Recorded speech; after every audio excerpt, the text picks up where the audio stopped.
സംസ്ഥാന ഹജ്ജ് ക്യാമ്പിനായി കരിപ്പൂർ ഹജ്ജ് ഹൌസ് ഒരുങ്ങി. ക്യാമ്പിന് തിങ്കളാഴ്ച രാവിലെ തുടക്കമാകും. 21-നാണ് കരിപ്പൂരിൽ നിന്ന് ഇക്കൊല്ലത്തെ ആദ്യ ഹജ്ജ് വിമാനം പുറപ്പെടുന്നത്. സംസ്ഥാന ഹജ്ജ് കമ്മിറ്റിയുടെ ചരിത്രത്തിൽ തന്നെ ഏറ്റവും കൂടുതൽ തീർത്ഥാടകർ പുറപ്പെടുന്നത് ഈ വർഷമാണ്. കരിപ്പൂരിൽ നിന്ന് 166 പേർക്ക് യാത്ര ചെയ്യാവുന്ന 59 വിമാനങ്ങളാണ് ഇത്തവണ ക്രമീകരിച്ചിരിക്കുന്നത്. മെയ് 26-നാണ് കൊച്ചിയിൽ നിന്നുള്ള ആദ്യ ഹജ്ജ് വിമാനം. ജൂൺ 1-ന് കണ്ണൂരിൽ നിന്നും യാത്ര തുടങ്ങും. കരിപ്പൂരിൽ നിന്ന് 10,430 കൊച്ചിയിൽ നിന്ന് 4,273 കണ്ണൂരിൽ നിന്ന് 3,135 തീർത്ഥാടകർ യാത്ര തിരിക്കുന്നുണ്ട്. ബംഗളൂരു, ചെന്നൈ, മുംബൈ എംബാർക്കേഷനുകളിൽ നിന്നായി 45 തീർത്ഥാടകർ സംസ്ഥാന ഹജ്ജ് കമ്മിറ്റി മുഖേന യാത്ര തിരിക്കും. ഹാജിമാരെ സ്വീകരിക്കാൻ ഹജ്ജ് ഹൗസ് ഒരുങ്ങിക്കഴിഞ്ഞു.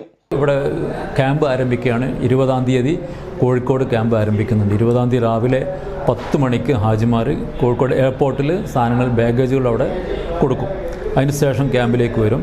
ക്യാമ്പിലേക്ക് വന്നിട്ട് 10 മണിക്ക് ഒരു ടീം വരുന്നുണ്ട്, 12 മണിക്ക് വേറെ ടീം വരും, 2 മണിക്ക് അടുത്ത ടീം വരും. ഇങ്ങനെ 3 ടീമാണ് അന്ന് വരുന്നത്.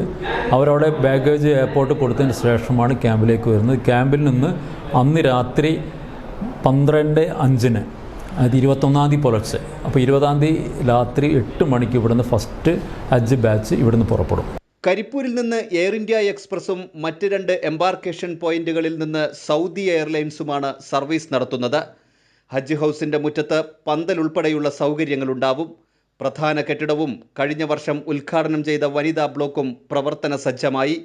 വിമാനത്താവളത്തിലും ഹാജിമാർക്ക് വേണ്ട എല്ലാ സൗകര്യങ്ങളും ഒരുക്കിയിട്ടുണ്ട്. എമിഗ്രേഷൻ നടപടികൾ വേഗത്തിലാക്കാൻ കൂടുതൽ കൗണ്ടറുകൾ ഒരുക്കുന്നുണ്ട്. കൈരളി ന്യൂസ്, മലപ്പുറം.